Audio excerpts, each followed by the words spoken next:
agama ini pada dasarnya adalah mudah, dan agama itu biasa-biasa aja, tidak perlu berkreasi. Dalam beragama hanya ngikut bagaimana kata Nabi dan para sahabat radhiyallahu alaihim ajmain. Bismillah. Assalamualaikum warahmatullahi wabarakatuh. Alhamdulillah ala ihsanihi wa syukru lahu ala ni'amihi wa amtinanihi. Wa asyhadu an la ilaha illallah wahdahu la syarikalah. Wa asyhadu anna Muhammadan abduhu wa rasuluh. Amma ba'd. Para pemirsa BIS TV yang semoga dirahmati oleh Allah Subhanahu wa taala. Pertama, mari kita bersyukur kembali kepada Allah Subhanahu wa taala atas limpahan karunia dan nikmatnya kepada kita semua yang sangat-sangat banyak, sehingga di hari yang mulia ini kita masih bisa merasakan betapa manis dan lezatnya nikmat iman, nikmat Islam, nikmat berpuasa, nikmat sehat, nikmat aman, serta nikmat-nikmat Allah yang lainnya yang sangat-sangat banyak. Tak lupa salawat serta salam semoga senantiasa tercurah limpahkan kepada suri tauladan kita, Nabi kita yang mulia Muhammad, kepada keluarganya, segenap para sahabatnya, serta orang-orang yang senantiasa meniti jalan mereka hingga hari kiamat. Hadirin yang semoga dirahmati oleh Allah Subhanahu wa taala, kita lanjutkan kajian kitab Al-Qawaid Al-Qur'aniyah fi Nafsi wal Haya, kaidah-kaidah Al-Quran untuk jiwa dan kehidupan. Sekarang kita masuk kaidah yang ke-12, yaitu sebuah kaidah yang menunjukkan kebesaran dan keagungan Islam, serta mengisyaratkan betapa tingginya aturan-aturan Islam. Juga sebuah kaidah yang menunjukkan betapa maha adilnya Allah dan maha bijaksananya Allah Subhanahu wa taala. Yaitu sebuah kaidah yang Allah sebutkan di dalam surat Al-Hujurat, surat ke-49 ayat ke-13. Allah taala menyatakan, inna akramakum indallahi atqakum. Sesungguhnya orang yang paling mulia di antara kamu di sisi Allah adalah orang yang paling bertakwa di antara kalian. Ayat yang mulia ini Allah sebutkan setelah Allah menyebut banyak hal tentang adab dan sopan santun di dalam surat Al-Hujurat. Setelah Allah menyebutkan beberapa adab dan perilaku mulia dan luhur, Allah juga menyebutkan larangan melakukan perilaku buruk dan tabiat yang negatif. Seperti di awal surat Allah menyebutkan adab yang mulia tidak bolehnya mendahului Allah dan Rasulnya, tidak boleh mengangkat suara kepada Rasul. Kemudian perintah untuk bersabar, perintah untuk tabayun, larangan dari mengolok-olok seorang muslim, dan yang lainnya.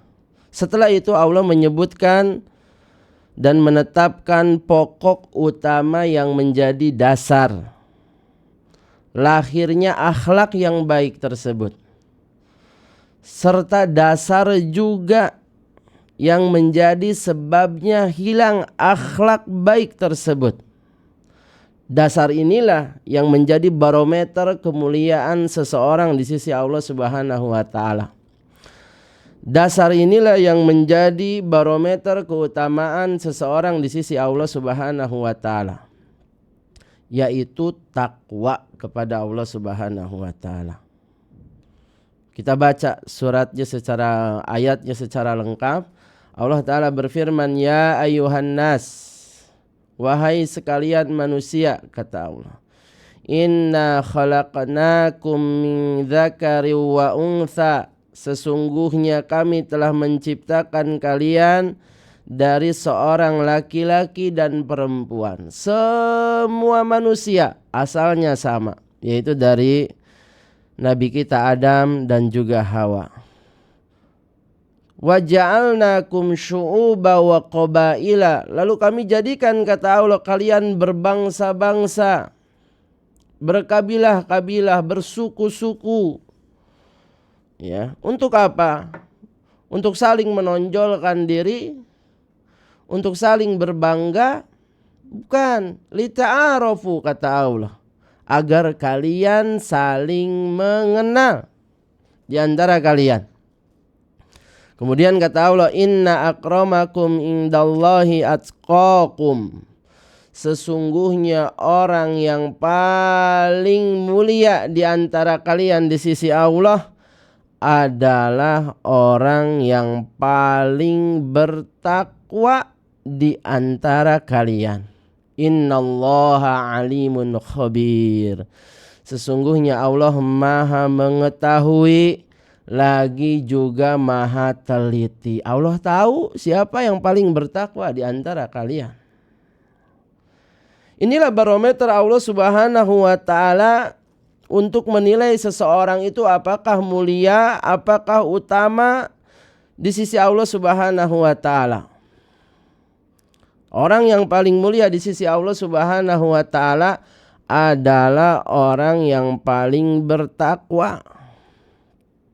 Tapi ironisnya, hadirin yang dimuliakan oleh Allah, kebanyakan orang, khususnya pada hari ini, menilai kemuliaan seseorang sehingga mereka memberikan bentuk penghormatan, bentuk pemuliaan, menghargai seseorang, itu bukan lagi takwa.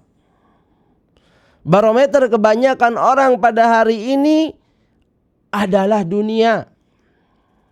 Menilai seseorang itu dari strata pendidikannya, misalnya dari jabatannya, dari hartanya, dari keturunannya.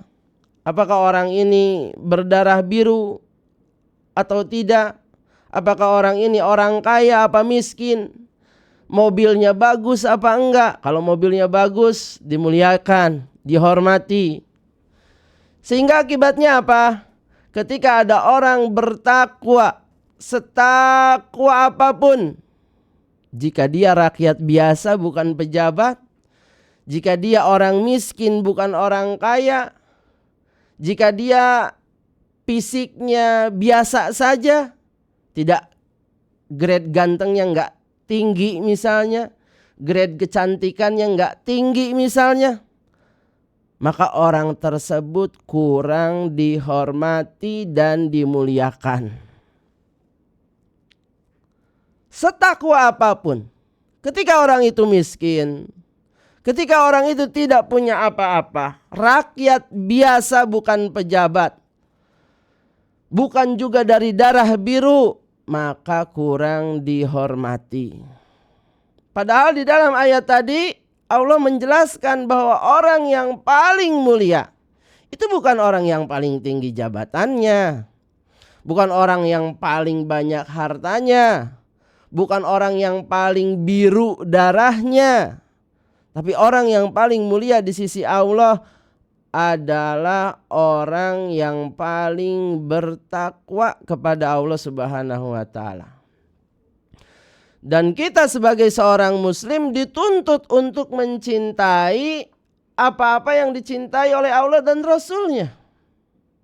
Sehingga kita harus memuliakan, menghormati siapa yang dimuliakan oleh Allah dan Rasulnya.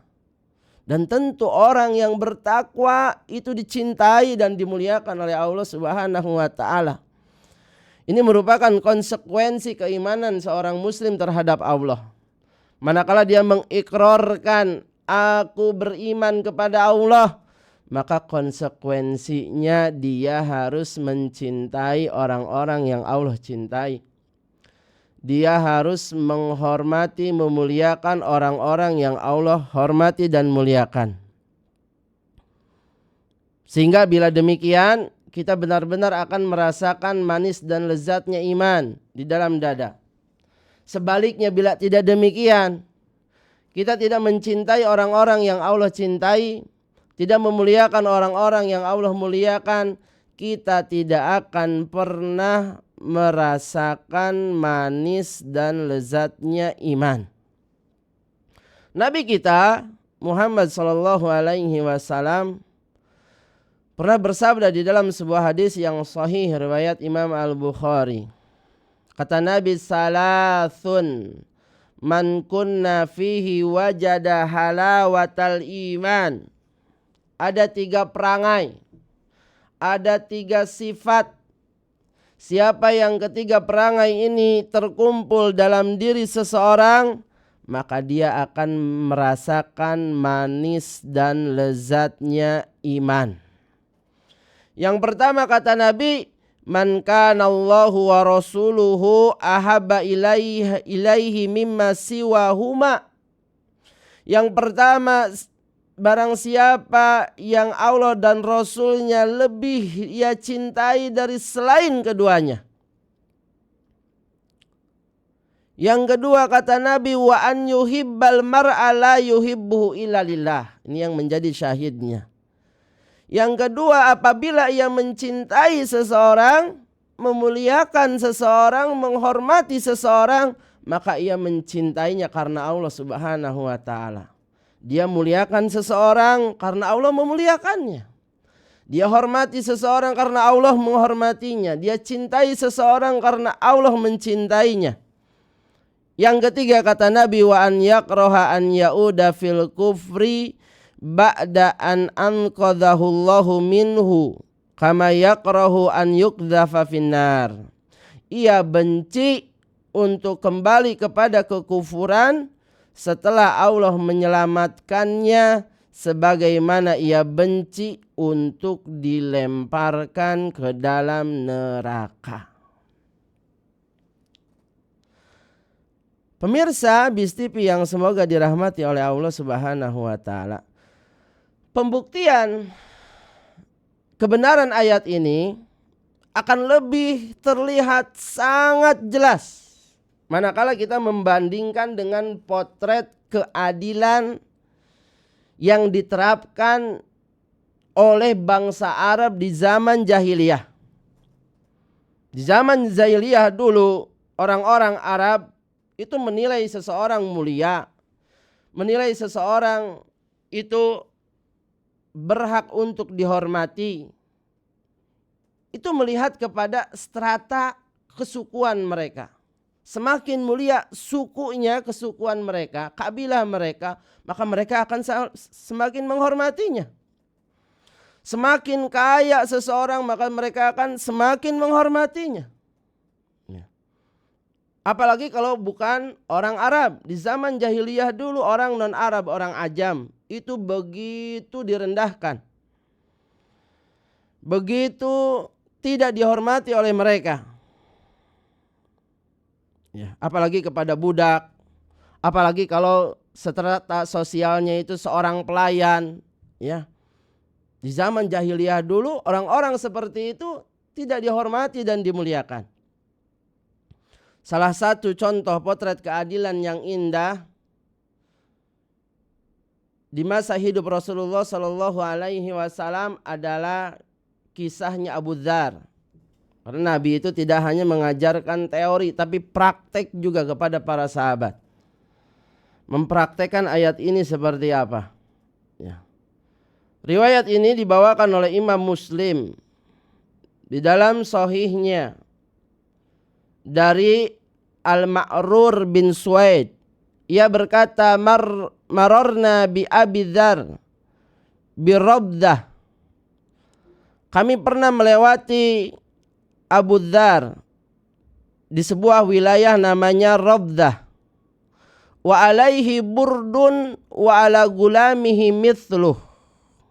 Saat itu Abu Dzar mengenakan mantel, mengenakan burdah, sebagaimana dia budaknya pun juga mengenakan mantel yang sama.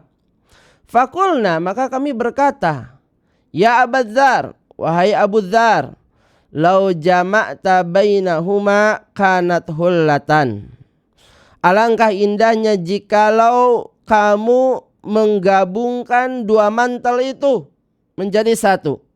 Itu pasti akan terlihat lebih indah, pasti akan terlihat lebih lengkap. Faqala, lalu Abu Dzar berkata, innahu kana baini wa baina rajulin min ikhwani kalamun. Sungguh dulu aku pernah beradu mulut, bertengkar dengan salah seorang saudara seimanku. Wa kanat ummuhu ajamiyah, dan ibunya orang yang bertengkar denganku itu orang ajam, orang non Arab, ya, orang non Arab. Fa'ayyartuhu, kata Abu Dzar, sehingga aku mengejek ibunya. Fasyakani ila Nabi sallallahu alaihi wasallam. Lalu orang tersebut mengadukanku kepada Nabi tentang kejadian tersebut. Falakitun Nabi sallallahu alaihi wasallam. Maka ketika aku berjumpa dengan Nabi, faqala, Nabi berkata kepadaku, ya Aba Dzarrin, wahai Abu Dzar, innaka mru'un fika jahiliyatun. Sesungguhnya dalam dirimu masih ada perangai jahiliyah. Masih ada perangai jahiliyah. Lihat bagaimana Nabi SAW mengkritik, mencela perbuatan Abu Dzar yang telah mengejek ibu seseorang, tidak menghormati seseorang. Nabi mengatakan, ya Abu Dzar, innaka mru'un fika jahiliyatun. Sesungguhnya dalam dirimu masih ada perangai jahiliyah. Qultu, kata Abu Dzar, maka aku menjawab, ya Rasulullah, wahai Rasulullah, man sabbar rijal sabbu abahu wa ummah. Siapa yang mencela seorang laki-laki, tentu laki-laki itu pasti akan mencela, mengejek bapak dan ibunya. Qala ya Abu Dzar. Sekali lagi Nabi kritik, Nabi cela Abu Dzar. Wahai Abu Dzar, innaka mru'un fika jahiliyah. Sesungguhnya dalam dirimu masih ada perangai jahiliyah. Hum ihwanukum, kata Nabi. Mereka itu saudara seimanmu. Ja'alahumullahu tahta aidikum. Allah jadikan mereka di bawah tanggunganmu. Ya. Karena Abu Dzar bertengkar dengan salah seorang budaknya, mungkin pelayannya. Fa'atimuhum mimma ta'kulun. Berikan makan mereka dari apa yang kamu makan. Wa albisuhum mimma talbisun. Berikan pakaian kepada mereka dari apa yang kamu pakai. Wala tukallifuhum ma yaglibuhum. Jangan kamu memberikan beban di luar kemampuan mereka. Lihatnya ajaran Nabi Shallallahu Alaihi Wasallam kepada pelayan, kepada karyawan. Ya, nggak boleh kita memberikan beban yang lebih berat dari kemampuannya. Berbeda dengan di agama lain, lihat orang-orang non-muslim berlaku kepada asisten rumah tangga mereka, pelayan mereka, karyawan mereka. Sering kali mereka zalim, tidak menghormati, memberikan beban yang berat, yang di luar kemampuan mereka, sehingga membuat mereka menderita. Ya. Fa'in kallaftumuhum fa'inuhum, kata Nabi. Akan tetapi jika kamu sudah terlanjur memberikan beban yang di luar kemampuan mereka, maka bantulah mereka, kata Nabi. Padahal kita tahu Abu Dzar ini salah seorang senior di kalangan para sahabat, orang yang awal-awal masuk Islam. Terkenal dengan kejujuran imannya. Sekalipun demikian, ia tetap dicela, dikritik oleh Nabi Shallallahu Alaihi Wasallam karena telah mengejek orang lain. Ya. Dan kisah di atas, para pemirsa BIS TV yang semoga dirahmati oleh Allah Subhanahu Wa Taala, itu bukan satu-satunya cerita di mana Nabi kita yang mulia Rasulullah Shallallahu Alaihi Wasallam mempraktekkan kaidah Al-Quran ini. Bahkan pada banyak momentum beliau menjelaskan pesan ini melalui sikap dan amalan beliau. Ya, di antaranya seperti pada saat Fathu Mekah, penaklukan kota Mekah. Ya. Siapa yang diperintahkan oleh Nabi Shallallahu Alaihi Wasallam untuk naik ke Ka'bah? Untuk naik ke Ka'bah. Padahal kita tahu Ka'bah itu adalah bangunan yang sangat mulia. Dan tidak ada yang masuk ataupun naik nginjek Ka'bah kecuali orang yang mulia. Pada saat itu Nabi Shallallahu Alaihi Wasallam memerintahkan Bilal bin Rabah, bukan sahabat yang lain, untuk mengumandangkan azan di atas Ka'bah.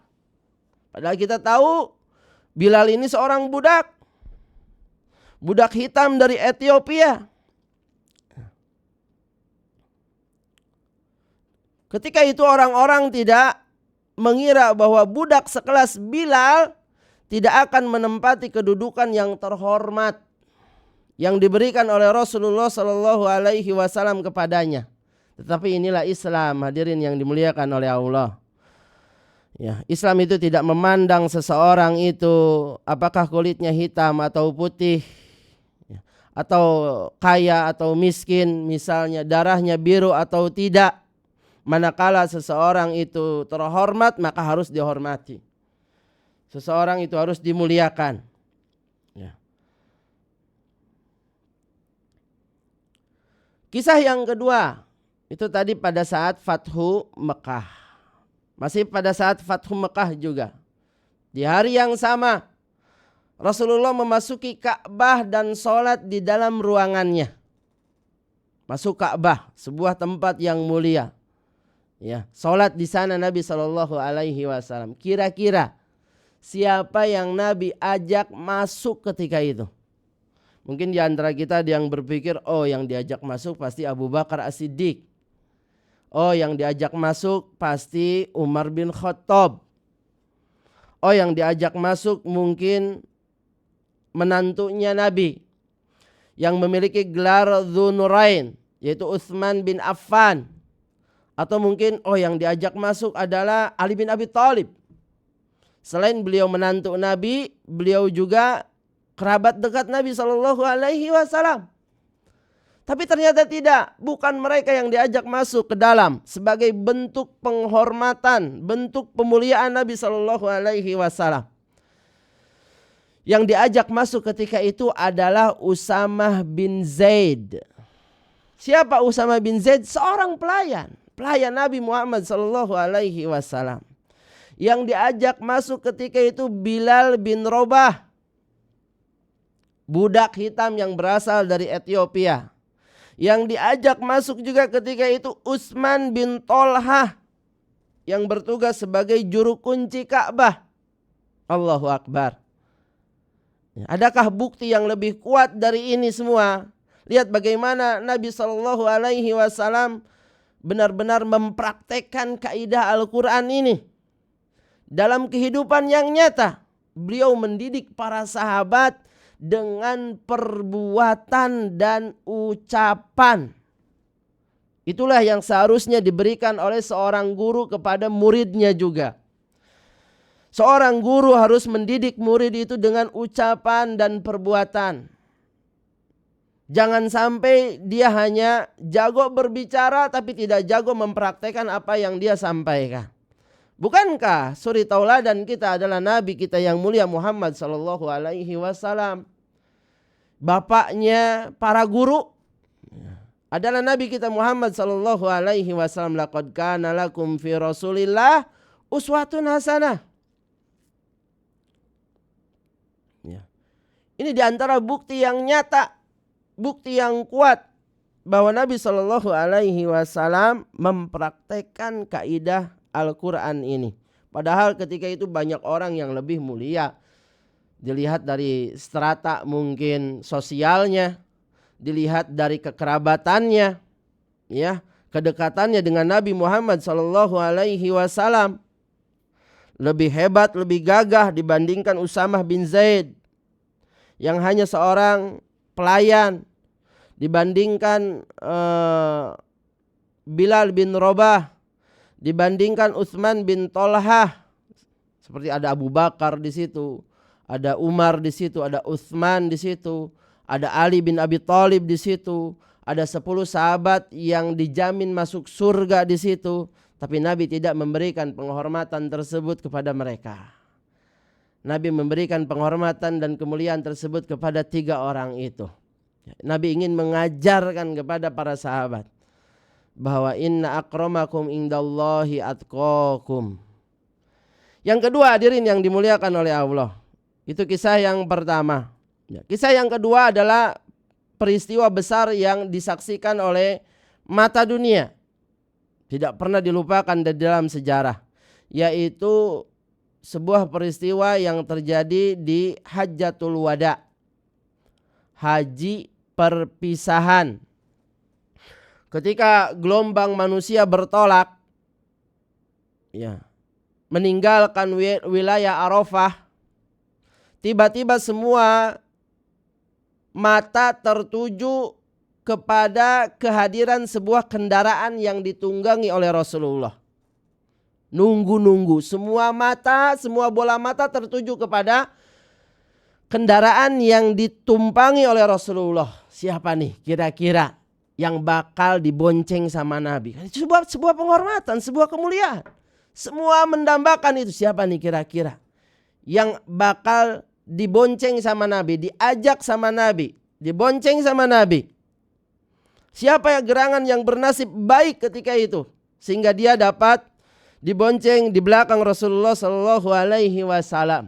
Sekali lagi, bukan Abu Bakar, bukan Umar, bukan Utsman, bukan Ali, bukan 10 sahabat yang dijamin masuk surga, tapi yang diajak oleh Nabi yaitu Usamah.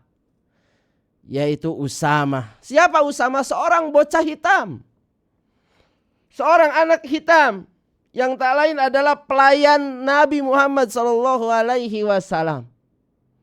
Lihat betapa tawadhu'nya Nabi Muhammad SAW. Lihat bagaimana Nabi SAW benar-benar menghormati, memuliakan seseorang sekalipun itu pelayan. Berbeda dengan bos-bos pada hari ini. Berbeda dengan orang-orang besar pada hari ini, pemimpin-pemimpin hari ini. Orang-orang kaya seringkali bilang ke pembantunya ketika jalan bareng, kamu jangan dekat-dekat, kamu jauh-jauh aja di sebelah sana ya jalannya. Seringkali mereka berkata seperti itu. Tidak menghormati, tidak memuliakan seseorang. Karena melihat dari status sosialnya, miskin, seorang pelayan misalnya. Ya. Ketika itu Nabi SAW memilih Usamah untuk dibonceng beliau. Ya. Sehingga manusia ketika itu menyaksikan pemandangan indah tersebut. Rasulullah melakukan hal itu saat beliau hendak menyampaikan khutbah penting yang menjadi dasar dan pokok tauhid, kata penulis.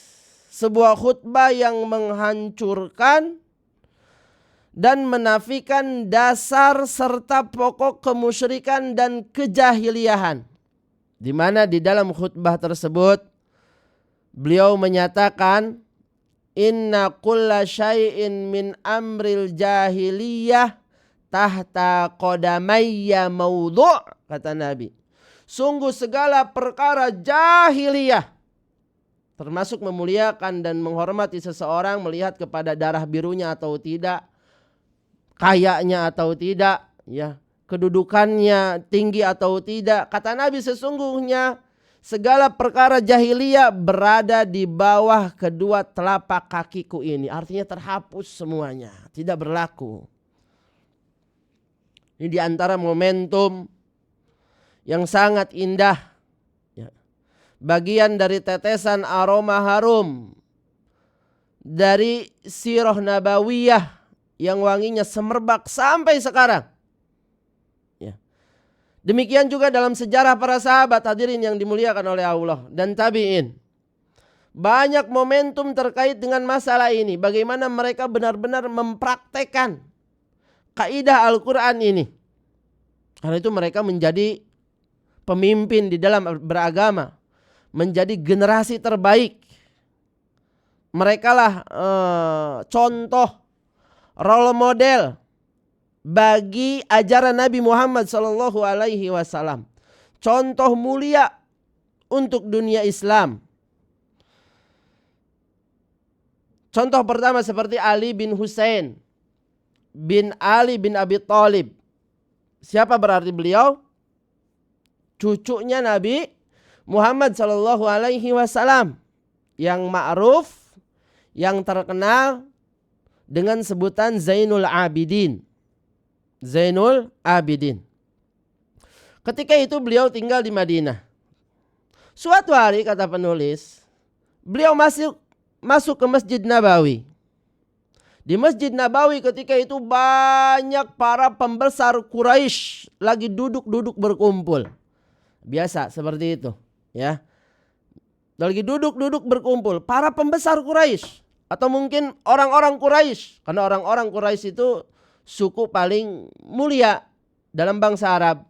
Di bangsa Arab, suku Quraisy sedang berkumpul. Masuklah beliau ke dalam masjid. Derap langkahnya terus mengayun. Melewati halakoh-halakoh itu ternyata. Dilewati halakoh, kumpulan orang-orang Quraisy itu dilewati. Malah duduk di halakohnya Zaid bin Aslam. Zaid bin Aslam, beliau mantan budak. Budak yang dimerdekakan. Akan tetapi statusnya sebagai budak tidak menghalanginya untuk mendapatkan kemuliaan. Dia belajar agama terus rajin. Sampai akhirnya beliau menjadi seorang ulama besar di Madinah. Pada masanya duduklah Zainul Abidin Ali bin Husain bin Ali bin Abi Thalib di halaqah Zaid bin Aslam. Ketika itu melihat itu, orang-orang Quraisy ketika itu mencelanya. Mengatakan, mengapa Anda duduk di majelis seperti ini? Kok antum duduk? Anda duduk di majelis bekas budak. Kata sebagian orang ketika itu. Bukankah Anda ini berdarah biru? Kata mereka. Bukankah Anda ini laki-laki Quraisy? Anda ini terhormat. Anda ini berdarah biru. Cucunya Rasulullah SAW. Lalu Zainul Abidin membalas dengan sebuah jawaban yang sangat mendalam. Kata Zainul Abidin, innama yajlisur rajulu ila man yanfa'uhu fi dinih. Sejatinya seseorang itu hanyalah akan duduk bersama orang yang memberikan manfaat untuk agamanya. Sebetulnya begitulah seharusnya kita duduk dengan manusia itu.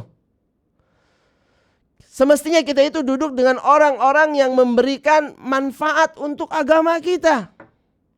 Kalau dirasa teman duduk kita tidak menambah ilmu untuk kita, tidak menambah ketakwaan kita, tidak menambah kedekatan kita kepada Allah Subhanahu wa taala, tidak menambah kesolehan kita, maka jangan pernah untuk berpikir 1000 kali untuk bisa meninggalkan orang-orang yang seperti itu. Kata Zainul Abidin, innama yajlisur rajulu ila man yanfa'uhu fi dini. Sejatinya seseorang itu harusnya duduk dengan orang yang memberikan manfaat untuk agamanya. Bukan berarti nggak boleh muamalah, boleh-boleh saja muamalah untuk urusan dunia. Kita duduk dengan yang lain. Yang nggak boleh adalah duduk lama, berteman dekat, ya, berlama-lama dengan orang yang seperti itu, kecuali dengan orang-orang yang soleh, orang-orang yang menambah manfaat untuk agama kita. Ya. Karena itu salah satu bentuk keagungan dan kemuliaan Islam, hadirin yang dimuliakan oleh Allah,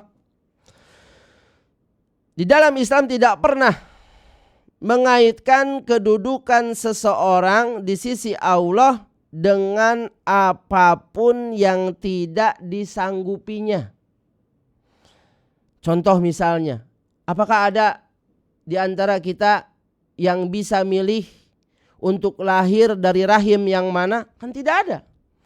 Mungkin kalau bisa disuruh, kita bisa memilih ingin dilahirkan dari rahim yang mana. Kita pengen punya genetik kenabian. Kita pengen punya genetik kenabian. Kita pengen punya genetik seorang ulama mungkin. Ya. Sehingga kita memiliki nasab yang mulia. Demikian juga Islam tidak pernah mengaitkan kedudukan seseorang di sisi Allah itu dengan bentuk fisiknya. Apakah dia itu hitam atau putih, sebagaimana kita lihat orang-orang non-muslim berlaku rasis, ya. Orang-orang non-muslim yang berkulit putih itu seringkali berlaku rasis kepada orang-orang berkulit hitam. Islam tidak pernah mengaitkan kemuliaan seseorang dengan bentuk fisiknya. Apakah dia hitam, apakah dia putih, apakah dia coklat misalnya kulitnya, atau kulitnya apakah dia kuning, atau apakah grade kegantengannya itu tinggi atau tidak tinggi, grade kecantikannya itu tinggi atau tidak tinggi. Islam tidak pernah mengaitkan kemuliaan dengan itu semua.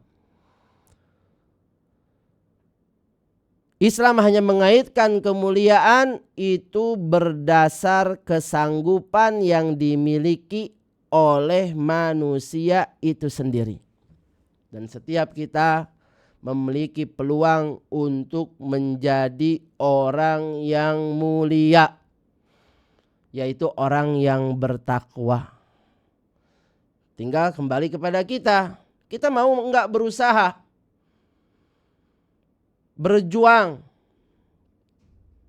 untuk meraih kemuliaan tersebut sehingga kita bisa menjadi orang yang bertakwa. Syekhul Islam Ibnu Taimiyah rahimahullah mengatakan, laisa fi kitabillah ayatun wahidatun yamdahu fiha ahadan binasabih. Tidak ada di dalam Al-Quran satu ayat pun yang memuji seseorang karena nasabnya. Gak ada di dalam Al-Quran. Al-Quran tidak pernah sekalipun satu ayat pun tidak ada di dalam Al-Quran yang memuji seseorang karena nasabnya. Oh, ini darahnya biru, dekat dengan Nabi misalnya. Wala yadhum ahadan binasabih. Tidak juga ada satu ayat Al-Quran yang mencela seseorang karena nasabnya.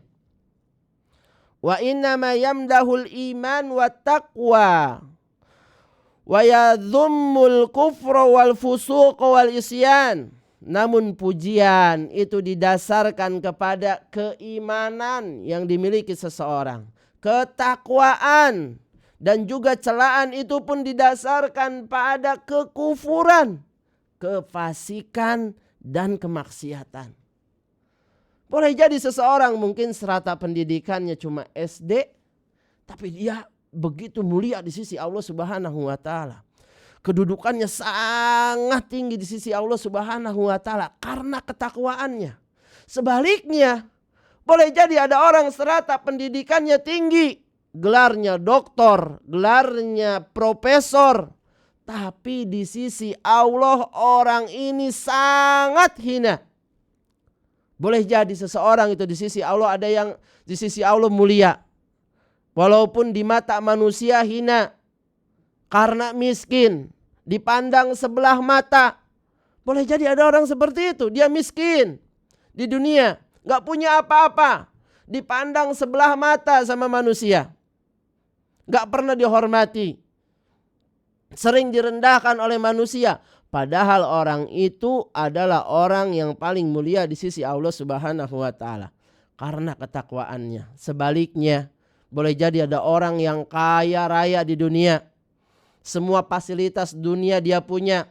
Tapi sejatinya orang itu di sisi Allah adalah orang yang paling rendah dan hina. Apa yang dinyatakan oleh Syekhul Islam tadi, para pemirsa TV, BIS TV yang semoga dirahmati oleh Allah, bahwa tidak ada satupun ayat di dalam Al-Quran yang memuji dan mencela seseorang karena nasab. Itu diperkuatkan dengan sebuah fakta. Allah menurunkan sebuah surat yang utuh. Di dalamnya mencela Abu Lahab. Padahal Abu Lahab kita tahu dekat dengan Nabi Muhammad SAW. Kerabat Nabi Muhammad SAW. Tapi nasabnya ini, kedekatannya ini sama sekali tidak bermanfaat. Tidak menolongnya. Tidak memuliakannya. Sehingga Allah cela Abu Lahab itu. Bahkan Allah turunkan satu surat khusus isinya tentang Abu Lahab di dalam Al-Quran.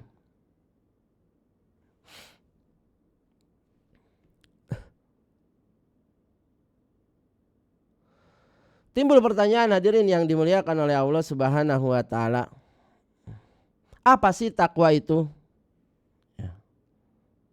Takwa itu hadirin yang dimuliakan oleh Allah, itu bukan sekedar pengakuan lisan. Ketakwaan itu tidak diukur dengan klaim bahwa saya paling bertakwa. Ketakwaan itu ada hakikatnya. Ketakwaan itu ada cirinya. Siapa yang memiliki ciri-ciri tersebut, maka dialah orang yang bertakwa itu. Maka dialah orang yang bertakwa sebenarnya. Dialah orang yang mulia di sisi Allah Subhanahu wa taala.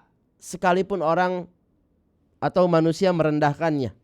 Sekalipun orang-orang melihatnya sebelah mata. Karena dia miskin. Karena strata pendidikannya rendah. Karena bukan darah biru misalnya. Dia orang yang mulia di sisi Allah Subhanahu wa taala. Sebaliknya, siapa yang tidak memiliki ciri-ciri tersebut, ciri-ciri orang bertakwa tersebut, maka sejatinya dia bukan orang yang mulia di sisi Allah Subhanahu wa taala. Walaupun manusia menghormatinya, memuja-mujinya. Karena itu kita harus kenal apa sih itu takwa, agar kita bisa mengamalkannya sehingga kita bisa meraih kemuliaan di sisi Allah Subhanahu wa taala. Mendapatkan kebaikan yang banyak di dunia dan di akhirat. Kata takwa hadirin yang dimuliakan oleh Allah, secara bahasa itu maknanya adalah mengambil sesuatu untuk dijadikan pelindung. Menjadikan sesuatu untuk dijadikan pelindung. Mengambil sesuatu untuk dijadikan pelindung. Dari apa yang membahayakan kita. Contoh umpamanya. Seseorang yang memakai mantel di saat musim dingin yang ekstrim. Ya. Untuk melindungi dirinya dari dinginnya cuaca ketika itu. Dia pakai bahkan 2 lapis, 3 lapis. Karena kalau tidak dipakai akan membahayakan dirinya, membahayakan tubuhnya. Karena suhu dingin ketika itu sangat ekstrim. Membahayakannya. Maka pada saat itu, ketika ia mengambil mantel memakainya untuk melindungi tubuhnya, bisa dikatakan orang tersebut secara bahasa sedang bertakwa. Secara bahasa sedang bertakwa. Itu makna takwa secara bahasa. Adapun secara istilah, bertakwa adalah menjadikan pelindung antara diri kita dengan murka dan siksa Allah. kita menjadikan pelindung antara diri kita dengan murka Allah Subhanahu wa ta'ala. Bagaimana caranya menjadikan pelindung tersebut? Dengan menjalankan segala perintah Allah Subhanahu wa ta'ala dan menjauhi segala larangannya.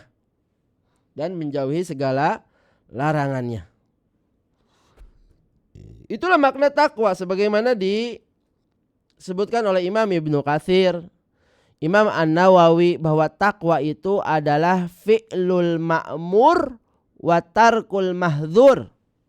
Takwa itu adalah menjalankan apa yang diperintahkan dan meninggalkan apa-apa yang dilarang.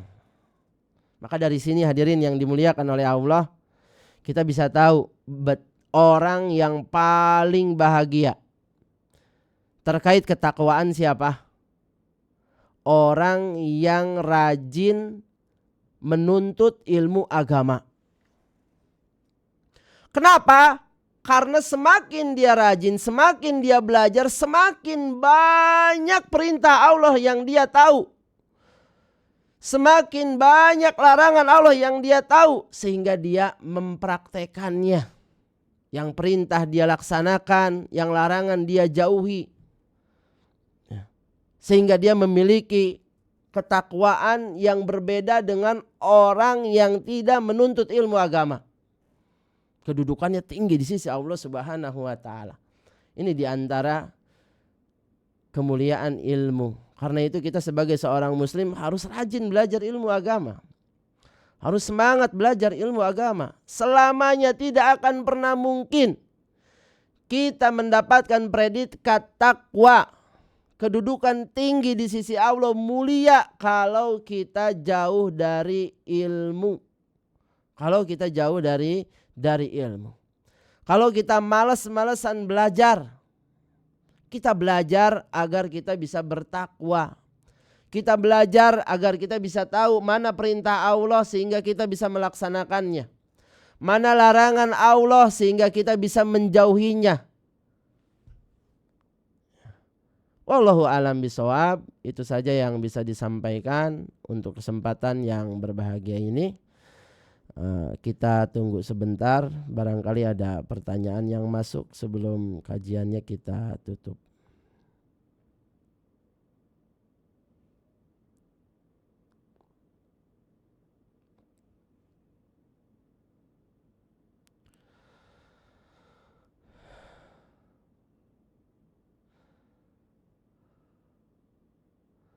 Sepertinya tidak ada pertanyaan yang masuk. Itu saja kajian yang bisa disampaikan. Semoga yang sedikit ini bermanfaat dan berkah. Semoga yang sedikit ini bisa kita amalkan dalam kehidupan kita. Insya Allah kita bertemu pada kesempatan yang selanjutnya. Subhanakallahumma wa bihamdika asyhadu an la ilaha illa anta astaghfiruka wa atubu ilaik. Assalamualaikum warahmatullahi wabarakatuh.